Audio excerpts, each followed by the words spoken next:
Одоо яг иргэдийн амьдралд толгомдож байгаа яг ингээл гараад үзэхэд нин тэргуунд иргэдийн ярьж байгаа асуудал бол 3 дугаар шатлалын эмнэлгийн ачаалал маш их байна гэдэг зүйлийг ярьж байгаа тийм ээ. Тэгэхээр яагаад энэ 3 дугаар шатлалын одоо нэгсэндээ нарийн мэрэгжлийн гэсэн үг шүү дээ тийм ээ. Энэ шатлалын эмнэлгүүдийн ачаалал ингэж их нэмэгдээд байгаагийн гол шалтгааныг ер нь төрөмс байгууллагын хувьд ер нь судалж үзүү та бүхэн бас юу гэж харж байна?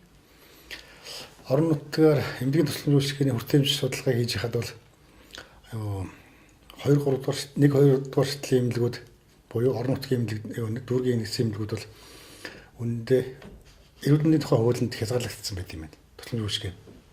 Тэгээд хүмүүс тоног төхөөрөмжтэй эмнэлгийн тусламж үйлчилгээгээ төвлөрсөн газар руу бүгдээрнгийн одоо явах шаардлагатай болдог. Энэ нь бол эрүүл мэндийн тухай хуулиар 3 дугаар шатлалын эмнэлгүүд тусламж үйлчилгээ үзүүлдэг болсон. Энийг энэ дээр бас дээрээс нь бас нэг юм хэлэхэд эрүүл байцаан шийдэх хуулийн 2017 онд батлагдсан хуулиар эмч эмнэлгийн амьсгалчдад бол хариуцлагыг өндөржүүлж өгсөн. Тэгэхээр нөгөө эмчнэр маань нэгэн тоног төхөөрөмж байхгүй бага зэрэгсэлгүй хүмүүс Улаанбаатар хот буюу төвлөрсөн газар руугаа явж тусламж үйлчилгээ аав гээд ангацныхаа тусламж үйлчилгээ үзүүлэл Улаанбаатар руу явуулдаг.